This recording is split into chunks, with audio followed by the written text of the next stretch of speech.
സർക്കാർ ബസ്സുകളിലെ സ്ത്രീകളുടെ സൗജന്യ യാത്ര ജനക്ഷേമമോ സാമ്പത്തിക ബാധ്യതയോ? പ്രിയദർശിനി പദ്ധതിക്ക് മുന്നിലെ വലിയ പരീക്ഷണം തീർന്നിട്ടില്ല എന്ന് പുതിയ റിപ്പോർട്ടുകൾ. കേരളത്തിന്റെ പൊതുഗതാഗത ചരിത്രത്തിൽ പുതിയ അധ്യായമാണ് പ്രിയദർശിനി പദ്ധതി.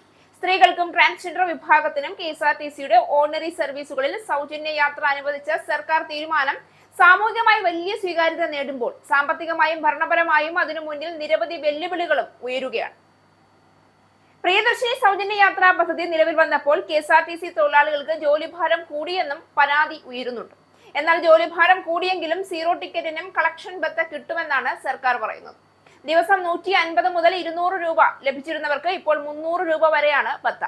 സൗജന്യ യാത്ര നടത്തുന്ന സ്ത്രീകളുടെ ടിക്കറ്റ് നിരക്ക് കൂടി കണക്കാക്കിയാണ് കളക്ഷൻ ബത്ത നൽകുന്നത്. സ്ത്രീകൾക്ക് നൽകുന്ന ടിക്കറ്റിൽ അവർ യാത്ര ചെയ്യുന്ന സ്ഥലവും യാത്രാ നിരക്കും കാണിച്ചാണ് ടിക്കറ്റ് കൊടുക്കുന്നത്. നൽകേണ്ട തുക 0 കാണിക്കുന്നുണ്ടെങ്കിലും സാധാരണ ടിക്കറ്റിലെ മറ്റു വിവരങ്ങളെല്ലാം ഇതിലുണ്ട്. 2 ആഴ്ചയിൽ ഒരിക്കലാണ് തൊഴിലാളികൾക്ക് കളക്ഷൻ ബത്ത നൽകുന്നത്.